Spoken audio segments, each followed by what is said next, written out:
ঢাকায় অথবা শহরে অথবা উপশহরে টাউন যেটাকে বলে, তো সেইখানে অনেকেই ফসল ফলাইতে চান ছাদে। তো ছাদে যদি ফসল ফলাইতে চান অথবা আপনার যদি আলো আছে এরকম একটা উঠান থাকে, কিভাবে ফসল ফলাবেন? এই যে খাগড়াছড়ি, ওই যে পাহাড়, ঠিক আছে, তারই মাঝখানে চাষি চাষ করছেন। চাষি বলতে না, আধুনিক চাষি, আমাদের ছাদ বাগানি চাষি, এবং উনি কিন্তু বাণিজ্যিক প্রজেক্ট শুরু করছেন এই ছাদ বাগান করে, যে এত লাভ। উনি ছাদ বাগান থেকে শুধু যে নিজের শখ মিটাইতেছেন তা না, উনি কিন্তু এক একটা রক মেলন এখানকে মিষ্টি করে এবং 300 টাকা কেজিতে বিক্রি করে, এবং এক একটা গাছ থেকে তিনি 2 কেজি 1.5 কেজি রক মেলন পাচ্ছেন মাত্র 70 দিনে। এটা কিন্তু এই অতিরিক্ত সার দেওয়ার কারণে এরকম হয়েছে। তো অতিরিক্ত সার বলতে উনি তো সার দিচ্ছে এই ব্যাগের মধ্যে, এখানে মাপ ঠিক রাখাটা অত্যন্ত কঠিন। যদি এখানে ড্রিপ ইরিগেশনে লিকুইড ফার্টিলাইজার অল্প করে দিয়ে দিতেন, উনি ফোটায় ফোটায় আসতো সারাদিন। ওনাকে তো 10 দিন পর পর দিতে হয়, এখন একটু বেশি দিতে হয়, ওই তখনই সমস্যাটা হয়। তা আমাদের আবেদন থাকবে, যারা এই ভিডিওটা দেখতেছেন, কৃষি মন্ত্রণালয়ে যারা আছেন উচ্চপদস্থ কর্মকর্তাগণ, বিএআরসির কর্মকর্তাগণ, অনেকেই আমার ফ্রেন্ড লিস্টে আছেন, তো অথবা অনেকে ফ্রেন্ডস আছেন, আপনারা যদি শেয়ার করেন যারা আছেন, তো তাতে কি হবে, এই যে এই সারগুলা যদি আমরা আনতে পারি, যেগুলা লিকুইড সলিউবল ফার্টিলাইজার, সেগুলো ড্রিপ সিস্টেমে এখন শুধু পানি যাচ্ছে, তখন সারও সাথে অ্যাড করে দেওয়া যাবে। হ্যাঁ, তখন কিন্তু অনেক সুবিধা হবে। অনেক সুবিধা হবে, ওনার ছাদে আসাই লাগবে না, ওনার খেতে খালি অনেক সময় বেঁচে যাবে। হ্যাঁ, অনেক সময় বাঁচবে, ফলন কয়েক গুণ বাড়বে। এই যে দেখেন তরমুজও করতেছেন উনি, ক্রেটের মধ্যে গাছ দিয়েছেন, তরমুজ সেটও হয়ে গেছে, আমি দেখলাম একটা গাছে তরমুজ অলরেডি সেট হয়ে গেছে। এই যে যখন তরমুজ নিচের দিকে নেমে আসবে, তার মানে এটা সেট হয়ে গেছে। আর যেটা উপরের দিকে থাকে, দেখেন এই যে এই ফলটা, এটা এখনো সেট হয়নি, এটা তরমুজ উপরে আছে, আর এই যে এটা নিচে চলে আসছে, এটা সেট হয়ে গেছে। গাছ প্রতি একটা করেই থাকবে, যেমন এই যে এটা সেট হয়ে গেছে। আপনার তরমুজ সেট হয়েছে কিনা বোঝার উপায় হলো যে তরমুজ নিচের দিকে চলে আসবে, ঠিক আছে। করলাও দিচ্ছেন তাই না? হ্যাঁ, করলা হয়, করলা হয়েছে, ওইদিকে ধরছে করলা হয়েছে। দেখেন এইভাবে ড্রিপ সিস্টেম করে কিন্তু অনেক সুবিধা। এটা তো ড্রিপে না, এটা তো মনে হয় এমনি হচ্ছে। তবে এই দেখেন মেলন কত সুন্দর সাইজ হয়েছে। এটা কি জাত? এটা মার্লিন। এই যে মার্লিন দেখেন 1.5 কেজি 2 কেজি পর্যন্ত উনি ছাদে পাচ্ছেন। এটা বিক্রিও করতে পারেন, আর মিষ্টিও হয়। পুরা পরিকল্পনা আপনার কৃষি জীবনে আমাদের বীজ কেমন লাগলো বা কি হলো, আমাদেরকে যদি অল্প কথায় বলতেন একটু। আচ্ছা, আমি আসলে প্রথমে ছাদের বাগান শুরু করছি হলো রক মেলন দিয়ে। যে রক মেলন বীজটা আমার মানে দুলা ভাই অস্ট্রেলিয়া থেকে আমাকে পাঠিয়ে দিয়েছিল। আচ্ছা আচ্ছা আচ্ছা। হ্যাঁ, ওটা করার পরে তো বীজ তো মানে ওটা করার পরে আমি ভালো ফলন পাইছি। এরপরে ফলন শেষ হয়ে গেছে। এরপরে আমার বীজ শেষ, আবার অস্ট্রেলিয়া থেকে আমাকে পাঠিয়ে দিতে দিতে অনেক সময় লাগবে। এরপরে আমি খুঁজলাম, ফেসবুকে খুঁজলাম বাংলাদেশের মধ্যে কার থেকে পাওয়া যাবে এই বীজ রক মেলন। পরে খুঁজতে খুঁজতে আমি মানে ইব্রাহিম ভাইকে পেয়ে গেছি।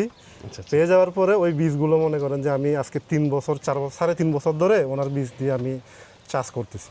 ছাদেও করেন, মাঠেও করেন? মাঠেও করি। মাঠে কয়দিন ধরে করেন? মাঠে হচ্ছে 3 বছর, 2.5 বছর 3 বছর। হ্যাঁ, মানে ছাদে ভালো ফলন পেয়ে আপনি মাঠে গেছেন। এরপরে আমি মাঠে গেছি।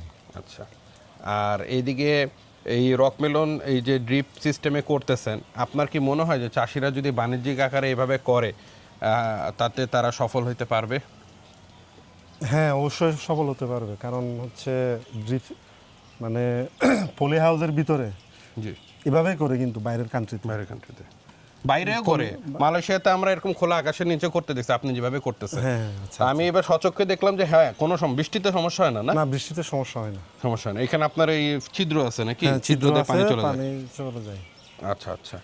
আর এই জিনিসগুলা কিরকম খরচ পড়ছে আমাদেরকে যদি একটু ধারণা দিতেন, যে ড্রিপের বা ব্যাগগুলা কত টাকা করে পড়ে? আসলে ব্যাগগুলো তো আমি নিজে তৈরি করছি এগুলো।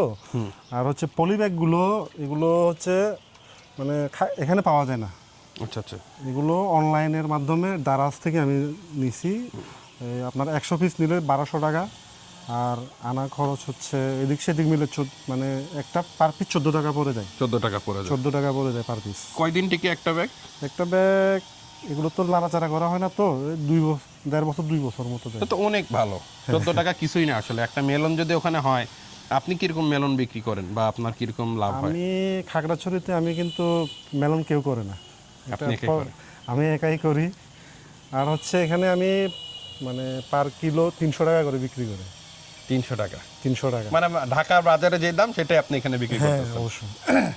আর এখানের মানুষ মানে আমি কুলাই দিতে মানে ছাদে যখন করি এগুলো কুলাই দিতে পারি না মানুষ এত ছাদে চাহিদা? এসে হ্যাঁ এত চাহিদা খাগড়াছড়ি এখান থেকে এসে নাহলে তো 3 বছর ছবি করতেন তুলে না। তুলে হ্যাঁ এখান থেকে এসে নিয়ে যায় নিয়ে যান। হ্যাঁ ধন্যবাদ আপনাকে আমাদের কাছে সময় দেওয়ার জন্য হ্যাঁ, আমিও অবশ্যই। খুব আপনাকে খুশি অনেক হয়েছি। ধন্যবাদ। আমি কিন্তু জীবনের প্রথম এই খাগড়াছড়ি আসলাম, তো আমার পরিচিত যতজন আছে এসে আমি সবার আগে উনাকে ফোন দিছিলাম, উনি ব্যস্ত ছিলেন, ধরতে পারেন নাই, আবার ব্যাক করছে, আমি খাগড়াছড়ি আবার ব্যাক করছি, আমরা সাজেকে গেছিলাম ঘুরতে। তো সেখান থেকে আসার পরে চিন্তা করলাম যে উনি যখন বললো যে ছাদে, আমার খুব দেখার ইচ্ছা ছিল যে কি করে উনি ছাদে, কিভাবে করে। তা আমি দেখে মুগ্ধ হয়ে গেছি যে এত সুন্দর করে যে করা সম্ভব। এবং আমার ঢাকায় যে কি পরিমাণ ছাদ বাগানি আছে, তারা কিন্তু এই জিনিসটা চিন্তা করতে পারেন যে এইভাবে করবেন কিনা। আমার মনে হয় যে লোভে পড়ে যাবে। তারপরে আমার মতো আমি কিন্তু ছাদ থেকে মেলন করা শুরু করছিলাম, তারপরে ক্ষেত খামার নিয়েছি, নিয়ে বীজের ব্যবসায় শুরু করে দিছি। ঠিক আছে, আমি 2 বছর আগে আপনাকে একটা ছবি দিয়েছি ছাদের, আপনি বলতেছেন এটা কোন জায়গার, আচ্ছা আচ্ছা। ওই ছবিটা দেখার পরে হ্যাঁ, বলতেছেন আমার মনে হলো বিদেশে আর কি। তো এই যে মালয়েশিয়া, এই যে আজকে- ভিয়েতনাম, ইন্দোনেশিয়া, থাইল্যান্ড, ওই জায়গায় কিন্তু এইভাবেই করে। মালয়েশিয়াতে এরকম ওপেন করে। আমরা আপনার আরিফুল ভাইয়ের ভিডিও, আমার ভিডিও দেখে থাকলে আমার মনে হয় আরিফুল ভাইয়ের ভিডিও তো আপনার চোখে গেছে। তো উনি দেখবেন শশা করতেছে ঝুলায় ঝুলায় ব্যাগগুলা। আচ্ছা তা ওই ঝুলানো তো এটা মেইন, যদি আপনি মাঠে করেন তখন হয়তো ফ্রেম দিয়ে সম্ভব, এখানে একটু কঠিন হয়ে যাবে, তাও সম্ভব। তবে আপনার এটা কি মানে ঝড়ে খুব একটা সমস্যা হয়? না না এটা 3 বছর 4 বছর ধরে এভাবেই আছে, এখনো কিছু করে কিচ্ছু হয়নি। এখানে আপনি কি দিচ্ছেন? এটা তো ওই যে কটসুতা দিচ্ছেন, এটা কটসুটা, এটা কিন্তু জিয়াটা, এটা জিয়াটার। জিআই তার আর কটসুতা দিয়ে আপনি এপাশ থেকে ওই পাশে লাগাই দিচ্ছেন, তাতেই খুব সুন্দর। আর নেট দিয়ে দিচ্ছেন, না দিয়ে দিছি। এটা তো ওই 4 ইঞ্চি নেট নাকি? 4 ইঞ্চি মনে হয়, না একটু বড় মনে হয় এটা। 5 ইঞ্চি। আচ্ছা, তো এই নেট দিয়ে সুন্দর হচ্ছে। তো যাই হোক, আপনারা খুব সুন্দর একটা ভিডিও দেখলেন। এটার আরও যে টুকটাক ছোট ছোট ভিডিও যে কীভাবে প্রুনিং হয়েছে সেগুলো কিছু রিলস আমরা দিব, ওগুলো আপনারা দেখবেন, আমাদের চ্যানেল ফলো করে রাখেন। আর যারা ফেসবুক থেকে দেখতেছেন অবশ্যই ফলো দিবেন, পাশাপাশি শেয়ার দিবেন ভিডিওটা, যাতে করে এই যে বাংলাদেশে 3-4 বছর ধরে করতেছেন হিডেন ট্রেজার, ঠিক আছে, সেটা তো আসলে আমাদের তুলে ধরা উচিত। অনেকে জানেই না যে এভাবে করা সম্ভব। এখন চাষ অনেক আধুনিক হয়েছে। উনি তো ইন্ডিয়া থেকে ড্রিপ পাইপ তখন নিয়ে আসা লাগছে, এখন বাংলাদেশে অনেকেই বিক্রি করে, আমার বন্ধু বান্ধব অনেকে এগুলো ব্যবসা করে। আপনারা যদি এভাবে চিন্তা করেন যে আমি ছাদ বাগান করব, মনের শখ মিটাবো, সেই জন্য কিন্তু অবশ্যই ভালো বীজ লাগবে।